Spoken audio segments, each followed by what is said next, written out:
Yo guys, today we will be looking at Case 4 of the Great Ace Attorney 2, Twisted Karma, and his last bow. The case has a very nice hook as we see Mikotoba and Judge Jigoku in London. Their appearances are interesting because we can learn more about Kazuma and their visit to London 16 years ago. Seishiro and Mikotoba are used to great effect as we get to learn the perspectives of characters that seem like they know it all. However, they don't. They didn't know what drove Genshin to kill 5 people, and they didn't know Kazuma turned up in London. Right away, we get to experience one of Ace Attorney's strong points. It's only been a few minutes, and the case starts giving clues right away. We learn that Jigoku never had to go through a luggage check, and we get a photo of the group with Jigoku's trunk being visible. There's also clues that I had no idea would be relevant, like the fact that Mikotoba and Seishiro stopped at the port of Dunkirk. It's a fast-paced opening that wastes zero time. Going to Strongart's chamber only makes this investigation better. We learn that the professor's killings were supported by some people as he killed terrible people that harm society. This connects to the Reaper's actions, and again I like these hints because you can actually do stuff with them. You can start to piece events together to see the real picture of what's going on. After this, the case starts to slow down as we get to 221B Baker Street. Gina chases out these redheads, and then we get some dialogue with Holmes and Iris. From discussions in the comments, I know some of you want me to elaborate on why I'm not a fan of Iris and Holmes. For Iris, there's nothing for me to latch onto with her character. She's a genius for someone who's 10, but there's nothing compelling about that. She's just able to do a lot of crazy things, but that doesn't make the dialogue more fun to read. She also prepares meals and drinks, but again it doesn't make her character entertaining. Iris does have some good moments. I like how she tried to get her hands on the report of the professor case. This was interesting because she breaks the rules and goes against how you think she would act. I also like seeing her dance of deduction in case 4 of the first game because I found it funny how she's able to use insanely good deduction in contrast to her guardian whose logic is horrible. And I also like that one moment where she talked back against Van Zieks. That fierce side of her character was something we had yet to see, which is what made it interesting. But these are just a few moments. So overall, Iris is just a bland character for me personally. And then we got Holmes, and honestly, I feel like this guy comes down to your sense of humor. For me personally, Holmes' humor feels very unnatural. Like whenever he makes jokes, I can't buy them. It feels fake. And because so much of his lines are supposed to be jokes, I find it hard to be invested in his character a majority of the time. It's hard to articulate why that is, so that's unfortunately the extent of my explanation in regards to that. I will say, a problem I had with him in the first game was how repetitive his character got. A lot of his gimmicks were fun at first, but they became overused to the point where they lost all charm. For example, the gimmick of him appearing in a strange place. That was used over and over again and it got stale. There was also his bad deductions. It's funny in the Adventure of the Speckled Band, because it's the first time you see it, but after that, they really could have done something to spice it up. Perhaps make one of his deductions surprisingly good, or make it so that he loses track of what he's thinking, and Ryunosuke has to fill in the blanks of Holmes' incomplete thoughts instead, as Holmes fumbles on his words. Those are probably not the best ways to keep things fresh, but hopefully you guys can understand what I mean when I say I find him repetitive. The Great Ace Attorney 2 thankfully does make him more varied. We get to see more of his serious moments, which is good, as we barely get to see that side of him in the first game. You occasionally do get variation in gimmicks, such as the redhead gimmick in this case, but I will say even with some of these newer gimmicks, I'm just not feeling his character. Like in this case, they make this lengthy scene about how obvious it is that he has red hair, and how Holmes is treating it to be some enigmatic mystery. I kid you not, this scene is probably like 10 minutes long for no reason, and it's not that funny at all. But then again, that's the catch when talking about humor or character writing in general. It's highly subjective, so who knows, some people probably found this redhead stuff to be one of the most hilarious moments in the series. Anyways, we investigate the case of a missing man by the name of Daily Vigil, and the prison he works at connects to Lowgate Cemetery, so we have a connection to the professor killings. There are quite a few interesting moments. It's interesting to meet Kaden, because Mikotoba mentioned him before, and then it's even more surprising to learn that Daily Vigil stopped working for the prison 10 years ago. This is a shock because Miss Vigil told us he was still working at the prison, but we can also see the connection to the professor incident due to them mentioning the time frame of 10 years. And if that's not interesting enough, Gina rushes in to announce the victim of the case, Tobias Gregson. Tobias is someone we've known for quite a few cases now, so his death is an interesting one. Why did someone kill Gregson? Was it just because he's a detective and he was about to catch a culprit before the culprit got the best of him? Or is this something more complicated? And if that wasn't enough, Van Zieks is the defendant and Kazuma is the prosecutor. It's a great setup. The crime scene also has some good clues. We see a photo of Evie Vigil, and we can connect the fact that this Hugh Boone fellow is probably Daily Vigil. We get connections to the Redhead League with the board and the red wig. We also get Gregson's body position being curled up, suggesting he was probably enclosed within something. And we also get a key and a scorched candle. We finally get to talk to Kazuma, and I like how his character is handled. Kazuma and Ryunosuke are still friends. They just don't seem to be the best buddies that they were in case 1 of the first game. I mean, Kazuma even requests that Ryunosuke should take the defense of Van Zieks. He really didn't change as much as I've seen many fans say he did. He still has a lot of his personality from before. The conversation becomes even more interesting when Kazuma shows a picture of a younger Van Zieks smiling with his older brother Clint and Gregson. The conversation with Van Zieks after showing this photo is a highlight to the investigation. It's nice to see Van Zieks have a moment of peace as he remembers the past, but that's all destroyed once he learns the son of the man that killed his brother is the person that sends him to death as well. I also love how Van Zieks recounts the tale of how he respected Genshin and how that quickly turned into hatred. This is where we get into the controversy with Van Zieks. You see, Van Zieks is a strange fellow. Basically, because this one Japanese man was a serial killer and is the same man that killed his brother, Van Zieks hates all Japanese people. That is irrational. It's not hard to see why many people hate him. He's a racist, and his reasoning isn't great. Heck, I'd hate him too if he was a real person. But this is a game, and I view characters in a game quite differently to how I view real people. I think Van Zieks' character is an interesting one because it touches on the character flaw of letting emotions get the better of you. Van Zieks knows that his hatred for the Japanese is nonsensical.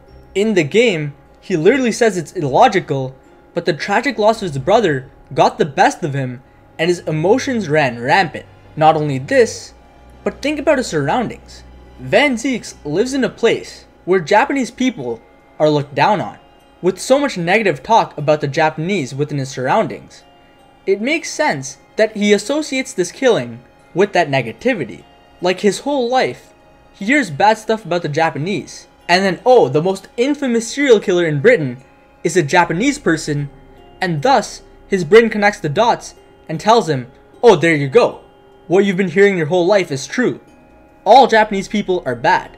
And it's also the fact that Japanese people in Britain were rare. Within the game, I believe they said that Genshin, Jigoku, and Mikotoba were the first law students there, and maybe some of the first Japanese people to be there, even though I might be wrong on that point. But it is clear that that was one of Van Zieks' first impressions of what a Japanese person was like. And because that time period was so fixated on dividing people by nationality, I think that's why Van Zieks started labeling Japanese people as evil instead of labeling Genshin as an evil individual. So I think Van Zieks' character shows that you have to learn to control your emotions, but also living in an environment where you constantly separate people into groups and place characteristics upon them based on whatever group they are in is such a harmful thing. That may seem obvious nowadays, but back then, a lot of people grew up in that environment. Thankfully, progress is being made in the world when it comes to that, and progress was being made with Van Zieks as well, because he met Ryunosuke and Susato, two Japanese people who go against everything he had considered a Japanese person to be. He even respects Ryunosuke as time goes on, and we see hints of that throughout the duology. And now we're at case 4, where he has a battle against his logical side of thinking, where he's seen more Japanese people since Genshin, and knows they're not bad people, but can't let go of that emotional side, where the first Japanese person he met was the one who killed his brother. Thankfully, he lets us take the case after going through his thoughts about Ryunosuke from the omnibus case to now, so we can move on to the trial.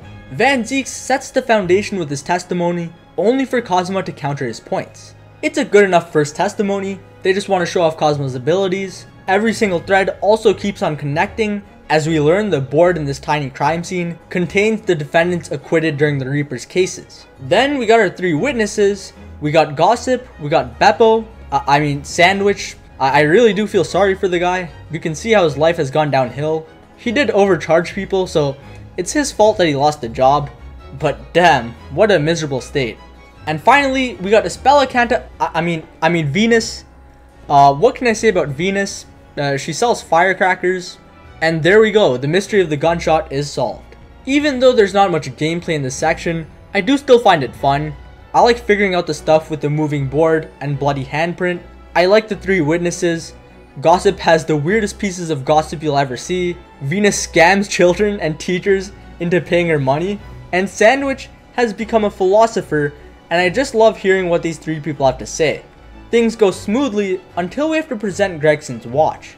Apparently, Gregson must have died beforehand, because otherwise, the pocket watch would have been wounded. We've come to this conclusion because according to Gina, he winds the watch every day.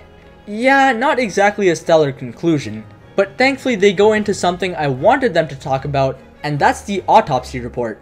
The autopsy report doesn't actually state the time of death, so if the person performing the autopsy can testify or perform the autopsy in more detail, we can have a more definitive answer for the question of when Gregson died.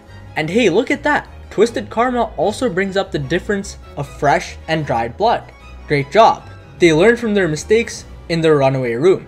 We also say the firecrackers could have been the replacement for the gunshot to make the entire theory of Gregson dying earlier make sense. And this is fine, I guess. We're just saying it's a possibility, but I really wish they had a recess or something to get Maria Gori on the stand and question the autopsy report. It feels really contrived seeing Ryunosuke being dead certain that Gregson died earlier just because of a pocket watch, and then backing that up with whatever he can like animal blood and the firecrackers. I think it would be better if we bring those up after we figure out the time of death, but at least we have a cool scene where Kazuma calls out Britain's legal system in front of the judiciary, and that's the type of drama I like to see. After that, we got the redhead people. I guess it's fun to read their dialects or accents or whatever you want to call that, but other than that, I don't find them too fun. I think the Skulkin brothers were a much better version of these two. A lot of their gimmicks are kept to themselves, so their humor doesn't spread to other characters in the courtroom. Peppino is the one who likes to eat and gives away information. Fabian is the one who tries to look cooler than he really is, and that's about it. They're not bad by any means, I just personally don't find them fun. But I really like the way they connect Gossip as the imposter Gregson using the mark on his neck. I think that's a clever way to use the design of a character, but what's even more clever design-wise is that Gossip is Daily Vigil. They did not cheat with this twist. If you look carefully, you can see that Gossip and Daily had the exact same hair, but the rest of Gossip's design does a really good job at disguising this fact. It took me quite a while to figure out Mr. Vigil was Gossip, but when I did, it was a huge eureka moment, and the way we get to the reveal is awesome as well. The case gets more interesting as Vigil talks about his past and Gregson's actions. Vigil wants to put on an illusion that he's still a man that can earn a lot of money for his family, but he gave up on finding work and instead earned little tidbits of money on the poor street. Thankfully, Gregson was concerned and helped him out. Sure, this alone may portray Gregson as a good person, but they also tell us that he made Vigil impersonate him, which is a serious offense, and it also begs the question, why? What is the purpose of Vigil posing as Gregson? Why must Gregson be seen as an active member of the police when he can just do the work himself, and potentially give Vigil some other work to do if he wants to help him out? I mean, he helped out Gina by giving her a separate job. Why couldn't he do the same for Mr. Vigil? There's some ulterior motive here, and I like how the game sets that up. And then we tie in the professor incident and this case with Mr. Vigil's memories. And oh man, is it insane. Kazuma and Ryunosuke push Mr. Vigil, knowing that he has to dig up some dark memories, and we learn that he tried to jump out of a window. Yeah, it's a dark ending to the trial. The overarching plot gets more interesting as we learn that someone aided in the professor's escape from execution, but Mr. Vigil was framed for it. After that crazy ending, we start Investigation 2 with a boring recap in Baker Street. I get we need recaps because some people probably take huge breaks when playing these games, but at least make this more concise because it does feel like a slow start. Thankfully, a boring morning at Baker Street always gets followed by an exciting adventure at Strongheart's chamber. Talking about the Reaper is always fun. The Reaper is the reason for the closed court, and we learn that Van Zieks is convinced that this Reaper is an organization. It's not just one person, it's many people, and Van Zieks believes that Gregson is a key member to this organization. This is why Van Zieks was investigating Gregson, and Vigil was used for Gregson to have an alibi. I really like what they do with Gregson's character. We can see this in the first game as well, where Gregson does do some good things and seems like a down-to-earth person, but there's this gray area to his actions. Van Zieks also names Asashin as a part of the Reaper, which is a big reveal because it's one of the names we heard with the Morse code, and we heard it again during case 3 of this game. That person was our first enemy, Jezil Brett. I wish I know how Van Zieks knew that, but all we know is he figured that out in his investigation somehow. Van Zieks also tells us the tale of when Genshin protected him. It's always interesting to hear Van Zieks' thoughts because we learn something new each time. Not only did we learn some new backstory, we also learn that a part of Van Zieks keeps doubting the fact that Genshin could have been a serial killer. I mean, damn, every conversation in this investigation propels the story. When we talk to Mikotoba, he tells us he's certain that John H. Wilson is not the partner of Herlock Sholmes. And when we talk with Daily Vigil, we get an abundance of important information. Genshin has admitted to taking a life, but doesn't specify further than that. Genshin wasn't allowed a pen and paper in his cell, but somehow got them in. Apparently this will is some sort of weapon, and I find it interesting that Mr. Vigil respected Genshin's wishes. Again, it shows that even though these people accept that Genshin is the professor, a lot of them did things that shows they're not convinced. I mean, why would you let a serial killer have something that can help them? You wouldn't do that unless there's a part of you that believed they were genuinely a good person. What's even more mysterious is the will vanished and somehow Kaidan knew about the will. I just love digging deep into all these plot points. There's so much to think about. There's so many questions, but at the same time, the game gives you enough clues to start putting things together. Like, yeah, with each conversation you get 3 more questions, but at the same time, there's 1 or 2 things you can deduce, or at least form a good theory about, and that's what makes this investigation fun. It's just a suspense-filled mystery about this one large case, and it keeps me on the edge of my seat. After this, we get Kazuma's story about how he made it to London. It is very contrived, but I don't mind. Every great story has to have some crazy coincidences to make them work, and this is one of these parts for The Great Ace Attorney 2. Kazuma heard a voice in his head telling him to go to London, and he got stopped at the border, but luckily he met Strongheart in one of Scotland Yard's meetings and flexed his knowledge of the British law. I know a lot of this review so far has been summarizing plot points, but I just feel like I have to bring them up because they're so interesting. Like when Kazuma tells us how he found out his father was a serial killer and about how Jigoku lost his composure upon learning that. We also have some conflict building as Kazuma believes Van Zieks is the head of the Reaper organization and is the one who falsely accused Genshin of being the Reaper.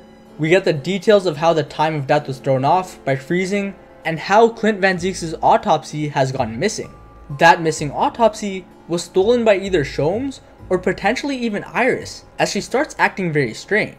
So would you look at that, Baker Street is actually a perfect location to confront them about this fact. But we have more crazy things going on here, with Mikotoba asleep, wearing Kazuma's mask, and a German song playing in the back.